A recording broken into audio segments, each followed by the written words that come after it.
Altísimo, este es tu pueblo que te ha venido a buscar. Alzado pueblo. Listos para predicar en el día de hoy, y vamos a estar hablando y predicando de mayordomía. Hemos puesto allí como versículo esencial, lo vamos a ir repasando, ¿sí? Que tiene que ver con uno de los puntos que vamos a tocar, y es el punto de en aprovechar el tiempo, la mayordomía del tiempo. Y vamos a comenzar a predicar en Efesios 5:16. Voy a ir rápido porque tengo mucho para compartir. Entonces hemos estado fluyendo de la semana pasada con mi apóstol en esto, lo hicimos hoy en 7 de motivación, también en Estableciendo Reino lo hicimos.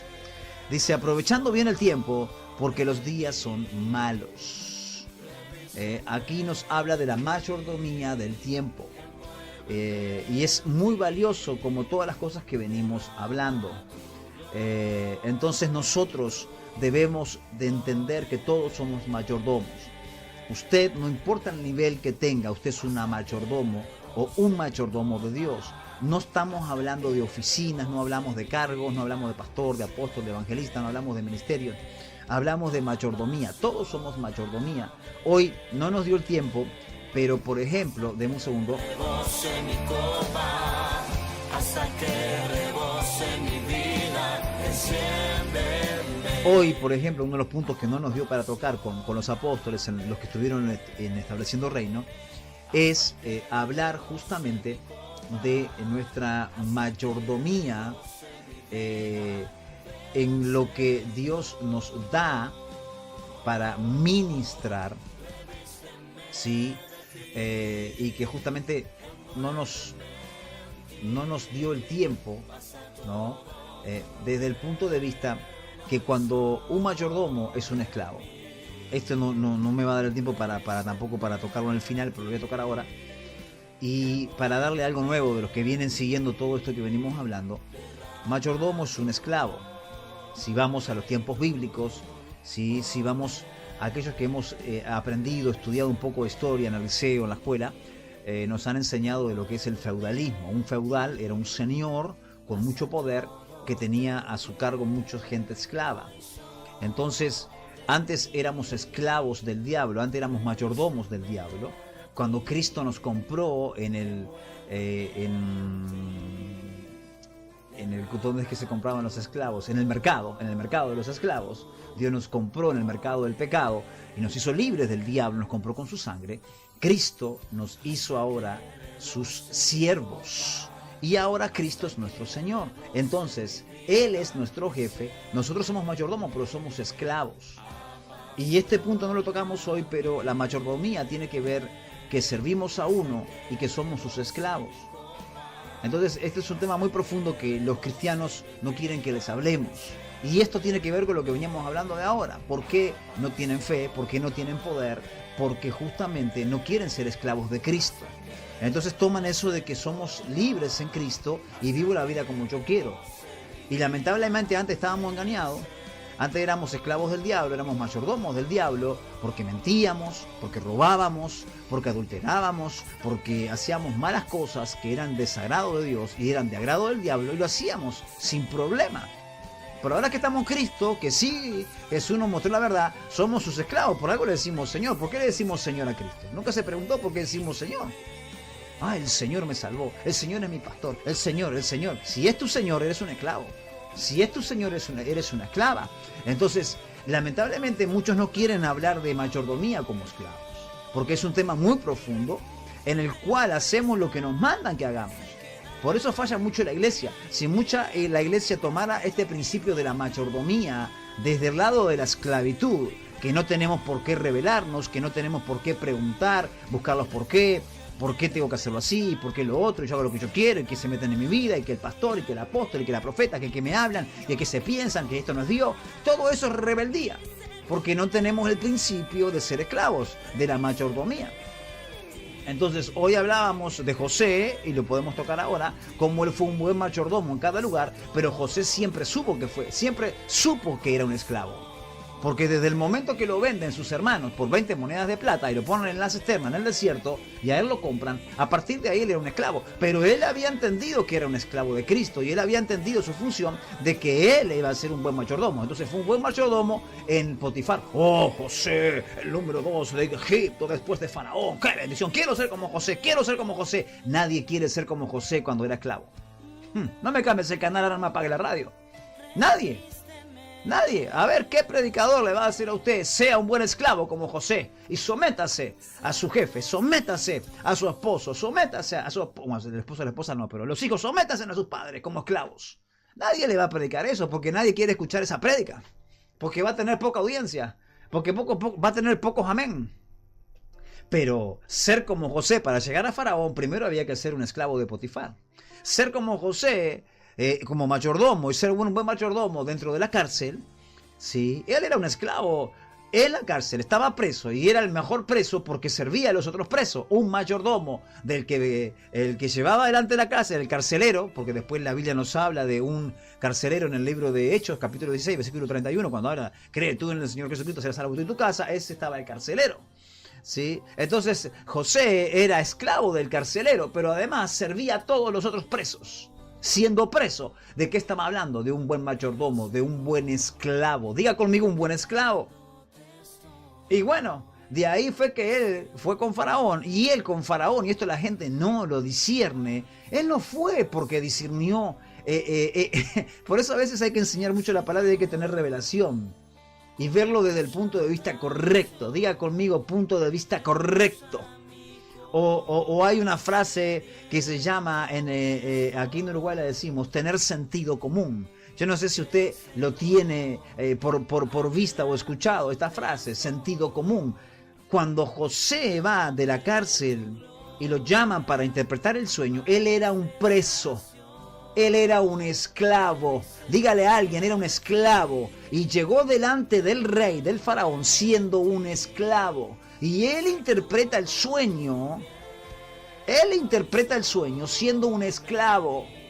Y Faraón le dice, sí, pues te interpretó ni los magos, ni los que están bien, ni los que tienen poder. Ninguno pudo interpretar. Este tiene a Dios. Este esclavo es el que me interpretó el sueño. ¿Para qué voy a poner a otro si este sabe tener la revelación? Entonces Dios lo va a usar a este. Ahora, este esclavo que supo servir, que sabe cómo hacerlo, porque ya demostró en Potifar, ya tiene antecedentes en la cárcel, que es una persona aplicada, que es una persona obediente, que es una persona que va a hacer lo correcto. A este esclavo vamos a ponerlo como número 2 en el reino de Egipto, que haga todo lo correcto. ¿Por qué? Yo no sé por qué estoy yendo por esto, pero Dios está hablando acá. ¿Por qué José, siendo el mayordomo de los mayordomos, fue puesto ahí? Porque el plan de Dios, claro que sí que era el plan de Dios. Pero él, ¿por qué hizo todo bien?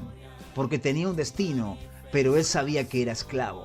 Él sabía que si hacía mal las cosas, ¿a dónde se piensa que iba a volver José? Vamos a hablar de la realidad. ¿A dónde iba a volver? Iba a volver a la cárcel. Porque él no le presentaron un abogado. No tuvo una sentencia de un juez que dijo, libre, ahora eres libre. La condición de José, porque para los que no saben, Potifar era uno de la mano derecha del gobierno de Faraón. Potifar era una persona de gobierno de Faraón, tenía cargo. Entonces José iba a pasar toda su vida en la cárcel. ¿De qué manera se fue él a ministrar todo lo que dijo? ¿De qué manera? Siendo un esclavo. O sea, siendo mayordomo. En todo lugar, él siempre fue preparado por Dios. Diga, preparado por Dios para ser un esclavo. Esto lamentablemente mucha gente no lo quiere escuchar. ¿Por qué? Porque justamente no quiere ser esclavo de Cristo. Quiere ser un esclavo libre, quiere ser un esclavo moderno, quiere ser un esclavo donde quiera hacer lo que le parezca y dejar a Dios en los lugares donde le parezca. Ese es el problema de la iglesia. Por eso la iglesia en realidad le dice Señor a Cristo, pero no se porta como un siervo, no se porta como un esclavo. Entonces hablemos de la mayordomía, un principio olvidado, y quiero que anote qué significa la palabra mayordomía. La palabra mayordomo en hebreo es zar, que significa aquel que está a la cabeza. Aquel que está sobre la casa. Eso es lo que significa para los que están anotando. Un mayordomo es aquel que está sobre la casa. Entonces ahora cuando hablamos sobre la casa, hablemos matrimonio, aquel que está sobre el matrimonio, aquel que está sobre los hijos. Hablo de una mujer que capaz que no tiene esposo. Sí, es la cabeza, es la mayordomía, es la mayordoma. No sé si está bien dicho, pero me voy a manejar de esa manera. Si me equivoco, perdóneme y corríjame, no me voy a ofender. Sí, entonces es la mayordomo o es... sí, la mayordomo me gusta más así, porque es la cabeza de la casa, porque no hay esposo, la de los hijos. Quizás es la cabeza de la iglesia, del ministerio, de la célula, ¿sí? O sea, del lugar donde Dios lo pone. Pero siempre va a tener que administrar. Un mayordomo es un administrador donde Dios lo pone para hacer lo bueno, para hacer lo correcto. Por ejemplo, en el Antiguo Testamento encontramos a Eliezer, que era el mayordomo de Abraham. Poco se habla de este mayordomo llamado Eliezer, ¿sí? Un esclavo de Abraham. Por supuesto, no voy a profundizar, recién hablé de José. Por ejemplo, David. Todos ven a David y dicen, wow, David, el rey David. Pero David fue esclavo de Saúl, fue mayordomo de Saúl. Claro, algunos dicen, no, pero la Biblia no dice que era esclavo. Pero si entendemos que esclavo y mayordomo, un sirviente, eso era lo que era David de Saúl. Es que estas cosas pensamos que el principio que nos enseña la Biblia, si usted va a ver una película y va a ver a David en alguna película con el rey Saúl, y va a ver que David era un sirviente, era el que tocaba el arpa para que se fuera el demonio. Y le voy a decir algo más profundo. Aunque David conquistó lo que el rey prometió, que era el que venciera a Saúl, el que venciera a Goliat, le iba a dar la hija y la mitad del reino, que así fue. Aún así, David le debía, ¿sí?, a su rey, a Saúl, a su suegro en este caso, le debía servicio. Por eso David era general. ¿Qué es ser general? Un sirviente, un esclavo de un rey. Hablemos de Salomón, el hijo de David, también sirvió a su padre con mayordomía, pero después, tanto David como Salomón fueron sirvientes de Dios, haciendo la voluntad de Dios. También estos, cuando eran reyes, tanto David como Salomón, tenían sus sirvientes, tenían sus mayordomos. En la Biblia también encontramos a Nabucodonosor, que también tenía. Sí, y hay una palabra que hoy justamente con mi apóstol compartíamos que está muy poderosa. En griego la palabra para mayordomía, para los que están anotando, es oikonomos. Lo voy a deletrar para los que están anotando. Sí, si alguno me ayuda, lo pone ahí en el chat del canal. Oikonomos, que se escribe O y latina K. Espérese que se me fue aquí. Sí, ahí está. Porque estoy con todas las computadoras para que todos puedan seguir escuchando la radio, porque saltó una propaganda. Voy con oikonomos. O y latina K O N O M O S. Oikonomos y epítropos. También se define en el griego. Epítropos, E-P-I latina, T-R-O-P-O-S. Así que hablamos de oikonomos y epítropos. ¿Qué significa? Anote. Ecónomo, mayordomo, dispensador o administrador. Repito. Oikónomos y epítropos, que significa ecónomo, mayordomo, dispensador o administrador. Gracias a Gaciel, que está atenta ahí escribiendo en el chat. El mayordomo no es dueño, sino el que administra los bienes de otro. Repito, el que administra los bienes de otro. Pero le voy a dar toda la frase.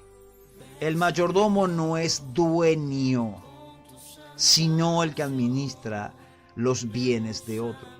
Por eso la mayordomía se titula aquí, sí, un principio olvidado, que se enseña poco y que no se pone en práctica. Y déjeme decir algo, el liderazgo de la iglesia, lamentablemente, está lejos de administrar bien los bienes del Padre. ¿Está recibiendo?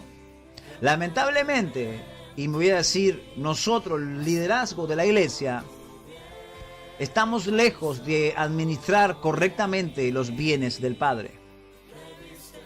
Por eso muchas veces el pueblo también falla. ¿Por qué hay un pueblo de Dios tan inconstante, inestable, de doble ánimo? ¿Por qué hay un pueblo tan rebelde y desobediente? Porque de cierta manera el liderazgo también lo es. O sea, dicen ser mayordomos, dicen ser siervos, pero en realidad lo dicen de la boca para afuera. Un poco lo que hablábamos recién cuando yo le preguntaba. Decimos tener fe, pero no aplicamos la fe. Soy siervo de Dios. Es muy lindo decir siervo inútil soy. Es lo que tenía que hacer, eso hice. Y claro, de la boca para afuera se dice mucho. Pero el tema es hacerlo en el día a día. Es verdaderamente si uno tiene la responsabilidad de administrar. Mire, yo le voy a decir algo bien claro. Cuando a mí alguien me busca como siervo de Dios, no como apóstol o como pastor, simplemente como siervo de Dios, y se acerca a mí sin conocerme, y tiene que ver con las cosas de Dios, no al que yo voy a buscar y a predicarle, sino al que me llega y me dice, escuché una prédica suya, usted me puede dar un consejo, usted oró por mí, se acerca a mí, se está acercando a alguien que representa a Dios aquí en la tierra, pero se está acercando a alguien, esa persona no lo sabe, yo sí lo sé, que sirvo a Dios. Dios es mi jefe, Dios es el que me paga, Dios es el que me provee, Dios es el que me da la vida. Entonces yo me rindo a Él. Y lo primero que yo estoy viendo, esa persona que me viene a buscar, si yo no la atiendo, yo le digo, búsquese otro pastor, no tengo tiempo. Yo le estoy diciendo a Dios, que es mi Señor, no quiero atender a esa gente. Después cada caso es cada caso, obviamente después uno va avanzando, a todos igual los atiendo, a todos les digo lo mismo, a todos les digo cómo trabajamos, a todos me brindo a poder ayudarle. Y después, de acuerdo a cómo esa persona avanza, de acuerdo a cómo esa persona va llevando todo lo demás, entonces es ahí como uno va fluyendo. Pero lo que yo no hago con ninguno es decirle, no tengo tiempo para atenderte. Quizás le digo, te atiendo mañana, capaz que te digo, te atiendo la semana que viene, pero mi deber, mi función como siervo de Dios es atender a la gente. Porque si yo le dije a Dios, soy tu siervo, entonces eso tiene que ver con fe. Eso tiene que ver porque hay muchas personas que tampoco entienden esto, o sea, piensan que pueden atender a la gente cuando se les antoja. Obviamente que el pastor, el apóstol tiene tiempo para su familia, puede tener un día libre, puede tener vacaciones, puede disfrutar de la vida, eso es otro tema. Pero le estoy hablando que yo no tengo a mí quien me controle las horas. Yo no tengo quien me controla, yo no tengo un jefe, ¿me entiende? Yo ni siquiera al tener la iglesia física, porque a veces la iglesia física, bueno, aquí sí, muchos me ven cuando yo vengo aquí a trabajar, estoy trabajando en este horario, el apóstol Aquino está ahí de lunes a viernes trabajando, lo vemos casi siempre, lo escuchamos casi siempre, está sirviendo al Señor, o sea, eso es real. Pero supongamos, como yo al no tener iglesia, la gente no sabe si yo voy una vez, 2 veces a la parte física, o sea, no tengo personas que me están viendo llegar, porque yo después que apago el micrófono aquí, salvo los que se comunican por interno, saben si estoy o no estoy. Entonces, ¿por qué estoy diciendo esto? Porque si yo le digo a Dios que Él es mi Señor, tengo que demostrarlo en los hechos. Por eso la profundidad de entender lo que es servir a otro, administrar los bienes de otros. Después un poco hablábamos solo en la parte económica, los dineros que llegan, cómo los movemos, cómo los administramos, etc. Por ejemplo, en el Antiguo Testamento encontramos a todas estas personas, pero en el Nuevo Testamento, los servidores de Dios son los mayordomos o dispensadores que Él ha puesto en su iglesia. Eso lo encontramos, si antes de ir a Efesios, en Primera de Corintios, vamos un poquito para atrás, no quiero dejar pasar este versículo de Primera de Corintios 4, 1 y 2, que dice lo siguiente, Primera de Corintios 4, 1 y 2, así que tengamos los hombres por servidores de Cristo y administradores de los misterios de Dios. Ahora bien, se requiere de los administradores que cada uno sea hallado fiel. Pero vio lo que dice, tengamos los hombres por servidores de Cristo, o sea, esclavos de Cristo. mayordomos de Cristo. No importa el título, todo siervo, todo hijo, toda hija de Dios viene con la grifa. Capaz que viene oculta, porque cuando venimos a Cristo venimos por salvación, venimos porque nos ayuden. Pero cuando maduramos, uy, mira, tengo pegada la grifa. ¿Vio la grifa que viene en la ropa? Vio que no se puede quitar. Bueno, no sé si usted la puede cortar con una tijera, ¿no? Pero vio que está ahí impresa. Entonces dice el día de fabricar, qué tipo de tela tiene, la marca del fabricante. Tiene la grifa, ¿verdad? Bueno, tiene la marca. Bueno, todos tenemos esa marca. Por eso la Biblia dice que debemos de ser encontrados como lo dice allí. Él dice que todos los creyentes son dispensadores de la gracia de Dios. Repito, la palabra nos está diciendo que todos, diga todos los creyentes, ayúdenme a predicar, por favor. Todos los creyentes son dispensadores de la gracia de Dios y de los dones que Dios les ha confiado. Ahí no tiene nada que ver el apóstol, ahí no tiene nada que ver la profeta, ni el pastor, ni nada. El don que usted tiene se lo puso Dios. Jamás un hombre o una mujer en esta tierra va a decir que usted tiene ese don porque Él se lo dio o Él se lo traspasó. Siempre lo dio Dios. Que existe el traspaso, sí existe. No de todos, pero sí en algunos casos. O por lo menos la activación de los dones, porque yo entiendo que los dones están ahí y debe haber una activación por otro que está por encima. Pero jamás un don, escuche, porque ni siquiera el crecimiento lo da un hombre. El crecimiento no lo da un ministerio. Y usted dice, apóstol, pero aquel ministerio fue el que me dio seminario. Sí, amén, te dio el seminario, pero ¿quién te dio el crecimiento? Gracias a Dios por ese ministerio. Hoy hablaba con el apóstol Cuna y le decía, yo estuve 2 años en el seminario Otto Nelson, un seminario de la Iglesia de Cristo Vive, que vino de la misión libre sueca hace 70 años atrás aquí en Uruguay. Yo estuve en ese seminario. Gloria a Dios, estuve 2 años ahí, hice 6 materias en cada año. Y algunas materias me las acuerdo. Y aprendí ahí de esa doctrina. Y gloria a Dios por ello. Pero ¿quién dio el crecimiento? ¿La iglesia? ¿El seminario? El crecimiento lo da el Señor. Claro que fue un canal de bendición ese lugar. Los profesores, los pastores, los maestros que me dieron la palabra, que me enseñaron la doctrina, que dieron todo el material. Pero el crecimiento lo da el Señor. Yo, los dones que tengo, no me los dio el pastor Eduardo López en aquel tiempo, no me lo dio el pastor Alejandro López, no me lo dio el apóstol Daniel Arriola. Ninguno de los dones que tengo me lo dio, ni siquiera mi padre espiritual me lo dio. Porque el crecimiento lo da Dios. Ahora, sabiendo que tenemos dones, nosotros debemos de saber administrarlos. ¿Cuánto me dan gloria a Dios? Hablemos un poco más. La mayordomía bíblica es la responsabilidad divinamente asignada de administrador. De administrar todo lo que Dios confía a los seres humanos. Escuche, hablando de la mayordomía que está en la palabra de Dios, refleja la autoridad de Dios y nuestra responsabilidad. Fíjese qué importante este tema. Desde el principio Dios creó a la humanidad como mayordomos de la tierra, ordenando a Adán que cuidara y guardara el jardín del Edén. Eso lo vemos en Génesis 2:15. No lo vamos a leer porque tengo mucho, si no, no me dará el tiempo. A lo largo de las Escrituras, el tema de la mayordomía emerge de diversas formas. Y entonces, ahora las voy a nombrar y algunas las vamos a profundizar. Tiempo, talentos, recursos, relaciones e incluso verdades espirituales. La mayordomía no es propiedad, es administración en nombre del verdadero dueño, Dios. ¿Anotó eso? Quiero que lo anote, alguien que me ayude, que lo ponga en el chat, por favor. Y prediquemos junto el Evangelio. La mayordomía no es propiedad, es administración en nombre del verdadero dueño, Dios. Póngalo bien grande, Dios. Repito, la mayordomía no es propiedad, es administración en nombre del verdadero dueño, Dios. O sea, que todo lo que yo hablo de mayordomía, no soy el dueño, no es mi propiedad. La casa que tengo, que es una propiedad, no es mía, entonces desde Dios la estoy administrando. El carro que tengo no es mío, es propiedad de Dios, no es mía, yo estoy administrando. Los hijos espirituales, el ministerio, es mal, dice que los ministerios los da Dios. Podría enumerar tantas cosas. Uy, aquel apóstol tiene un ministerio de 5.000 personas. No, eso es el mayordomo del ministerio que Dios puso en la tierra.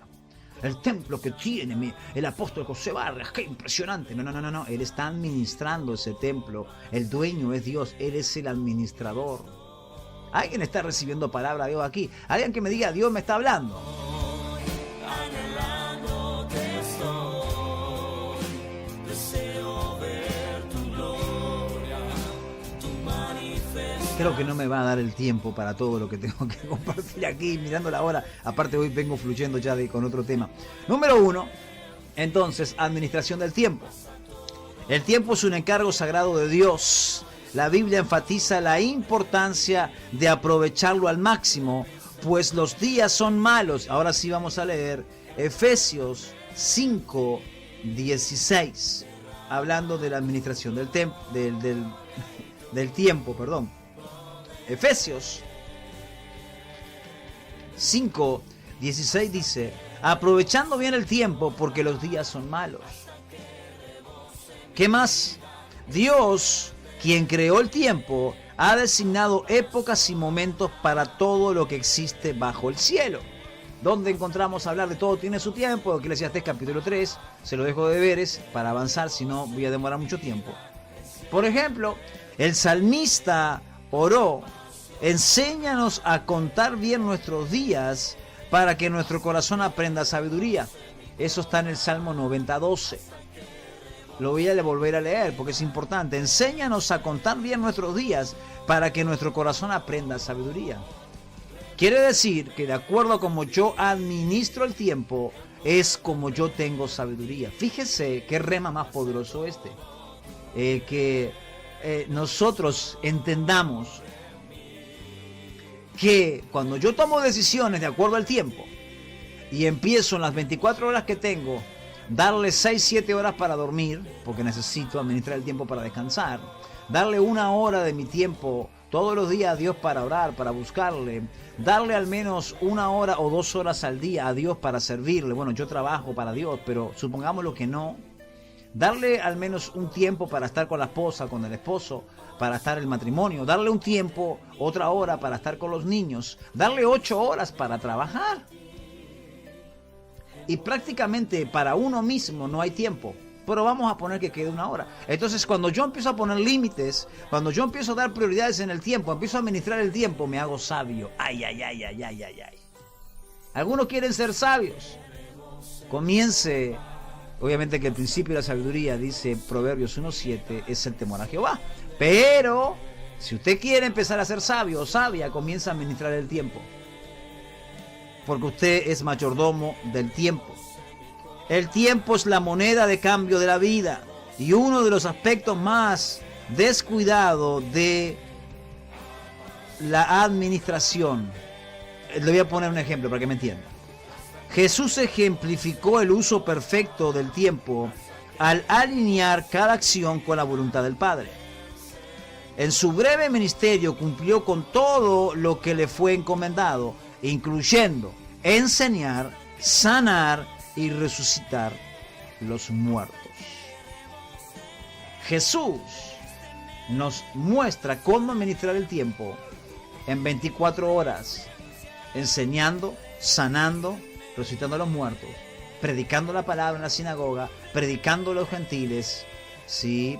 Enseñándole a sus discípulos, participando tiempo con ellos. Pero vemos a un Jesús que nos enseña que Él decía, quédense aquí que me voy a orar, quédense aquí que me voy al monte, quédense aquí que voy a estar con mi Padre. Y en un momento, para mostrarles a ellos qué hacía, fue cuando se llevó a 3 de sus discípulos, y es el tiempo de la transfiguración que la Biblia enseña, donde desciende Moisés y Elías, donde se transfigura. Eso tiene que ver con unción. Eso es la intimidad con Dios, trae unción, trae poder, trae la gloria de Dios. Pero es parte de lo que Jesús hacía, cómo Él tenía tiempo para orar. Número 2, administración de talentos y dones. Dios distribuye talentos, habilidades y dones espirituales a las personas para la edificación del cuerpo de Cristo. La parábola de los talentos, que está en Mateo 25, 14, 30, creo que todos la conocen. Sí, no tengo tiempo para leerla, pero usted sabe de lo que habla. Ilustra que Dios espera una recompensa por lo que han invertido en sus siervos. Pablo enseña que los dones espirituales son dados por el Espíritu Santo a cada uno para el beneficio de todos. Primera de Corintios 12:1. Este sí lo voy a leer. Primera de Corintios capítulo 12, versículo 7. Pero a cada uno le es dada la manifestación del Espíritu para provecho. ¿Vio? Todas las cosas que nos habla. Vamos a poner un ejemplo. La habilidad de David con el arpa trajo consuelo al rey Saúl. Primera de Samuel 16:23, todos recuerdan eso, ¿verdad? Y su destreza militar condujo a Israel a la victoria. ¿Está recibiendo? Entonces, de cierta manera nosotros tendríamos que orar y decirle al Padre: despierta y aviva cada don que has depositado en mí para tu gloria. Es necesario que nosotros, como cada uno de los siervos que aparece en la Biblia, le oremos a Dios: despierta. Yo por momentos le pongo testimonio y le soy de ejemplo. Más allá de que Dios me haya dado el don de, por ejemplo, trabajar en la radio, algo que me gusta, un don, algo que me apasiona, que hago con mucho amor, con mucho cariño, me agrada conducir los programas que usted ve que hago con mi apóstol, en fin, es un don que Dios puso en mi vida. Y algunos dicen que lo hago bien, la gloria sea para Cristo. Yo también tengo que orarle a Dios para que Él lo perfeccione. Yo también tengo que orarle a Dios dándole gracias por ese don. También tengo que orarle a Dios para que lo active. También tengo que orarle a Dios para que me dé gracia y favor, para que ese don funcione como Él quiere que funcione. Porque tengo el don, no necesito hacer más nada. Eso es un error. Lamentablemente hay cristianos maduros que dicen tengo el don y después la embarran. Después cometen muchos errores. ¿Por qué? Porque no dependen de Dios. Dios fue el que le dio el don, pero no siguen buscando del que le dio el don. Ya tengo el don, Dios me lo dio, hago lo que yo quiero. Y he conocido personas que lamentablemente, por no tener madurez en esta área, han fracasado y se han desviado por no seguir conectados al que les dio el don y querer usar el don a su manera. El don se usa como Dios quiere. Ay. No me cambies el canal ahora. Dije, el don se usa como Dios quiere que lo uses, no como usted quiera usarlo. Que quizás el don usted lo maneje de otra manera porque Dios le mostró que lo haga para su ciudad, para su sociedad, para su lugar donde se mueve, porque es distinto, porque hay una cultura distinta, porque va a funcionar de una manera. Bueno, gloria a Dios, úselo. Hablemos de un evangelista, quizás un evangelista en la selva tenga que poner unos tambores para que se acerquen las tribus y saber tocar lo correcto para que sepan que es en son de paz y no es en son de guerra. Entonces él va a evangelizar y va a hacer una campaña evangelística y va a usar tambores, va a usar troncos. Pero nosotros en la ciudad vamos a tener que salir y comprar los mejores equipos, las mejores chatas para poner la equipación en una plaza, pedir permiso para que la gente se acerque. Capaz que Dios nos da el don del evangelismo y tenemos que usar las mejores bandas o usar el rock o usar la cumbia o usar la música o el género que entendamos que es mejor. Pero el don se tiene que usar como Dios quiere. Lamentablemente hay personas, hay cristianos que toman el don y lo quieren usar a su manera. Dios me dio el don y los dones son irrevocables. Amén. Los dones son irrevocables, pero cuidado que si no los manejas bien, no van a funcionar como tienen que funcionar. Por eso debemos de saber administrar los dones. Tenemos que usar los dones. Tenemos que multiplicar los dones como está allí en la parábola. Tenemos nosotros que justamente hacer que otros también conozcan que hay un don. Por ejemplo, otro de los dones que yo tengo. Mire que yo he preparado personas para hacer radio y a veces se me acercan personas y trato de ayudarlas y darles de lo que tengo para multiplicar el don. Por ejemplo, si tengo el don de sanidades, cuando yo le enseño a usted a hacer tal y tal cosa, a prepararse, usted, yo con la fe y todo lo demás, estoy activando en usted el don de sanidades. Por ejemplo, el don de fe. Estoy impartiendo el don de fe y lo estoy multiplicando como la parábola de los talentos. El que tenía 5 multiplicó a 10, el que tuvo 2 lo multiplicó a 4, el que tuvo 1 lo escondió. Ni interés le dio. Vamos al punto número 3. Administración de recursos, finanzas y posesiones. Todas las posesiones pertenecen en última instancia a Dios, como declara el Salmo 24:1. Mire lo que dice el Salmo 24:1. Del Señor es la tierra y su plenitud. ¡Wow! ¿Dónde vivimos? En la tierra. Y lo que tenemos es de la tierra. Usted dice, pero la pantalla que tengo acá, el monitor que tengo, el micrófono que tengo ahora, la computadora, la torre, las otras, el calefactor, la silla, las mesas, la alfombra, las paredes, está en esta tierra. Yo lo construí, yo lo compré. No, no, no, no, no, no, no, no, no. Dice la palabra, del Señor es la tierra y su plenitud. Claro, lo que pasa es que cuando escribieron el Salmo, apóstol, no existían los carros eléctricos, mucho menos a motor a explosión. Pero de Él es la tierra y su plenitud. Alguien está recibiendo. Esto está poderoso, pero no puedo subir aquí porque tengo que seguir. La Escritura manda a los creyentes honrar al Señor con sus bienes. Proverbios 3:9. Honra a Jehová con tus bienes. Ya lo conocemos, Proverbios 3:9. Y tendrás, sí, tus graneros en abundancia. Y también enseña que nosotros con nuestros bienes debemos de darle a Dios con alegría. ¿Dónde encontramos esto? En 2 Corintios 9:7. ¿Lo recuerda? Anote los versículos, después lo lee, pues se me terminó el tiempo. Por ejemplo, el diezmo, las ofrendas y la generosidad son expresiones de esa mayordomía. ¿Cuántos dan gloria a Dios? ¿Vio? Si tengo lo que tengo, debo de administrar y tengo de saber dar a Dios. ¿Por qué, apóstol, le tengo que dar a Dios? Porque Dios da. Porque Dios desde el primer versículo de la Biblia está dando hasta el último. Siempre está dando. Y si tengo un Dios que da, yo tengo que dar. Entonces, si Él me entra en ese principio de dar, de ser como Él, porque fui creado a su imagen y semejanza, entonces de lo que tenga algo tengo que dar. Ese es el problema de un cristiano, que no sabe administrar lo que Dios le da, se lo guarda todo para Él. Es gracias a mí, es gracias a que me levanto a las 5 de la mañana, es gracias a que me aguanto a mi jefe, es gracias a que estoy al sol, es gracias a que me rompo el lomo, como decimos por Uruguay.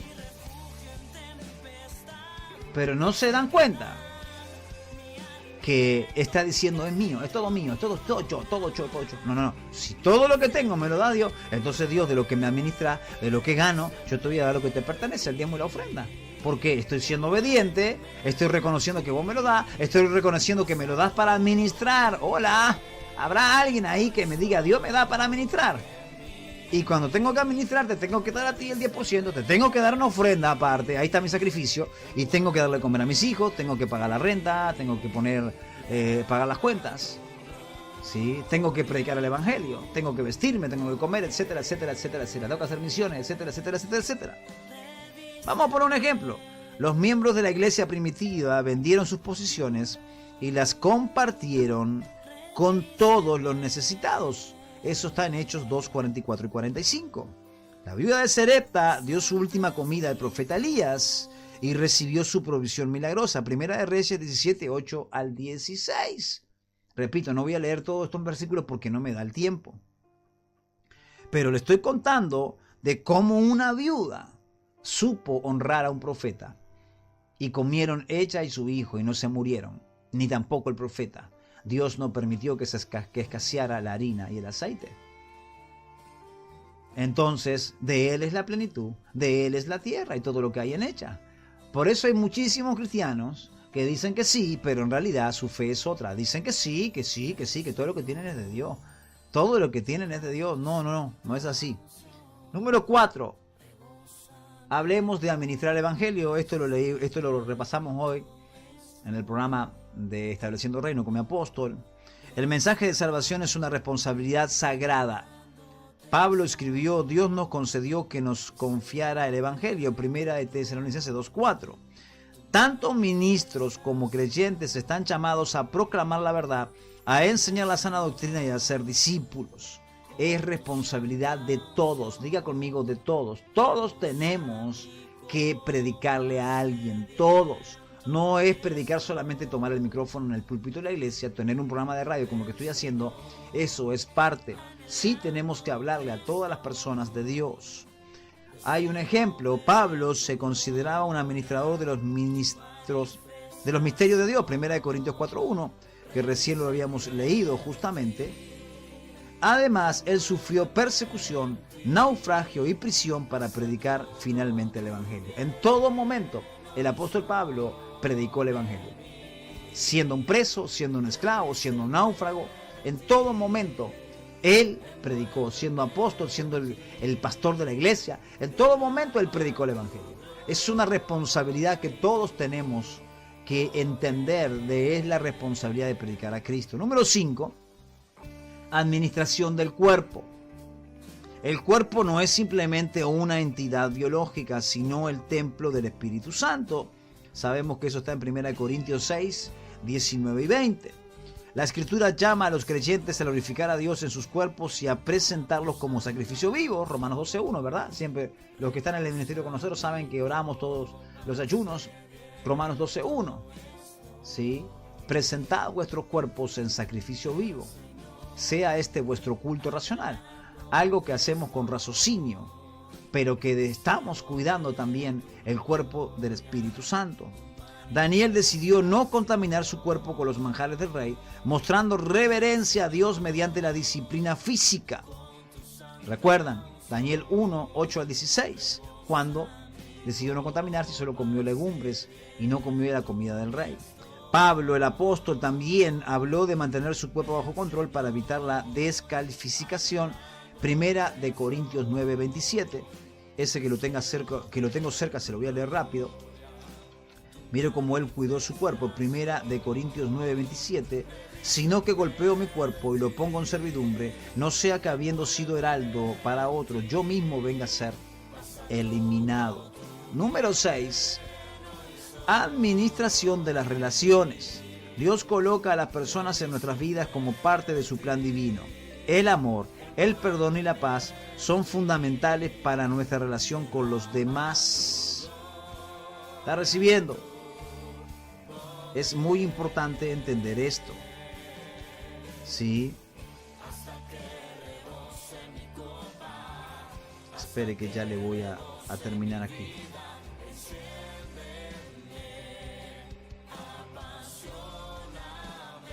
Jesús mandó a sus discípulos que se amaran unos a otros como Él los amaba.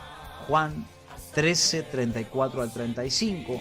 ¿Y qué tiene que ver con esto con el cuerpo? Vamos a leer entonces el libro de Juan para entender un poco más. Hasta que rebose mi copa, hasta que rebose mi vida, ven Señor, revísteme de ti, envuélveme en ti. Libro de Juan, capítulo 13, versículo 34 al 35 dice: en esto conocerán todos que sois mis discípulos, si tuviereis amor los unos con los otros. Y después el 34, un mandamiento nuevo os doy, que os améis unos a otros como yo os he amado, que también os améis unos a otros. En esto conocerán todos que sois mis discípulos, si tuviereis amor los unos con los otros. El cuidar del cuerpo de Cristo es amar a los demás. Los mejores regalos para los seres queridos, los mejores hechos, las mejores demostraciones. La lealtad y la amistad sacrificada de Jonatán por David constituyen un sólido ejemplo bíblico. ¿Todos recuerdan eso? 1 Samuel 18, 1 al 4. También la devoción de Ruth a Noemí también demuestra una mayordomía relacional en Ruth 1, 16 al 17. Repito, Ruth 1, 16 al 17. Ahí vemos cómo se demostró eso desde Ruth y Noemí. Y número 7, con esto termino, la administración de la creación. Desde el principio Dios dio al hombre dominio sobre la tierra, recuerdan Génesis 1:28. La administración de la creación incluye el cuidado de los animales, la tierra y los recursos naturales. La tierra refleja la gloria de Dios y no debe de ser maltratada. Hoy hablábamos del ecosistema, hoy hablábamos justamente de lo que es el medio ambiente, la responsabilidad como cristianos de cuidar la creación, de cómo nos manifestamos, porque le dice que la creación está esperando la manifestación de los hijos de Dios. ¿Cómo actuamos? ¿Cómo nos movemos? ¿Cómo vemos? ¿Cómo aportamos desde nosotros, desde lo que consumimos? ¿Cuánta basura estamos en el ecosistema colocando, o por lo menos desde nuestra parte, cuánto hacemos para colaborar y cuidar la creación. Recuerde como ejemplo a Noé, que obedeció el mandato de Dios de preservar la vida construyendo el arca y asegurando la supervivencia de los animales y la humanidad. Génesis 6:9. La mayordomía es más que un concepto, es un llamado divino. Desde la gestión del tiempo hasta el cuidado de nuestro cuerpo y nuestras relaciones, cada área de la vida se ve afectada por el principio de la mayordomía.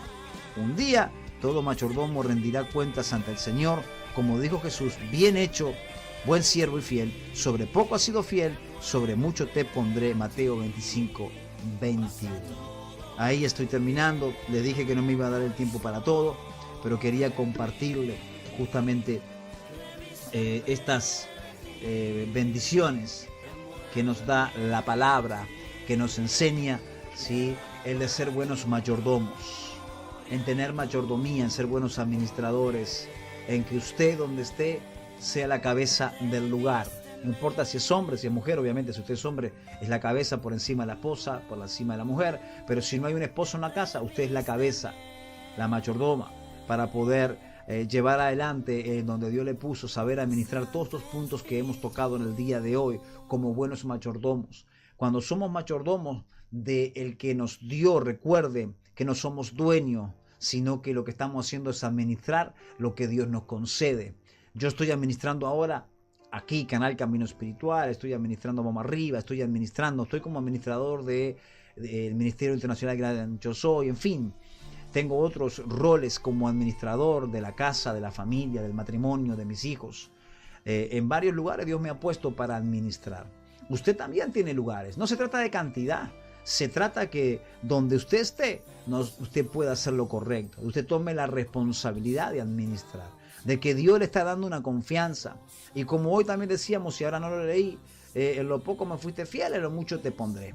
Entonces, cada nivel para poder ir a más debemos de administrar. Hoy yo preguntaba y aquí también lo pregunto, todos deben de querer multiplicarse, todos deben de querer más, todos deben de querer una casa y si es posible dos, todos quieren viajar al exterior, a las naciones de la tierra, todos quieren tener un mejor carro, todos quieren ir a más nivel, todos quieren tener más posesiones, todos lo queremos, no porque somos los dueños, sino porque lo vamos a administrar. Entonces Dios nos va a poner a administrar si conocemos, ¿sí?, en relación al jefe de las posesiones.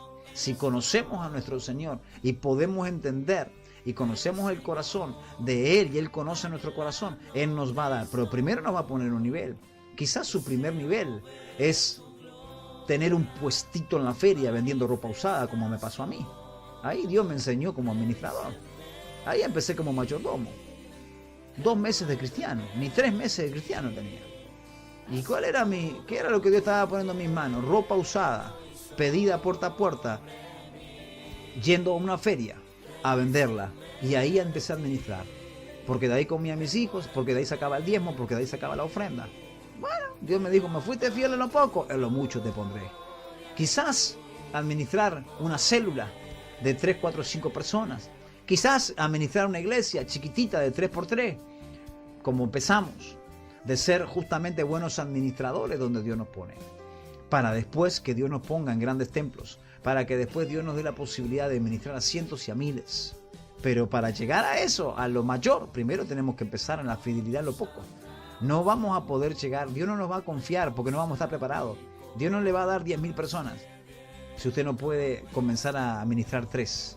Por eso debemos de ser buenos mayordomos para que se cumpla su palabra.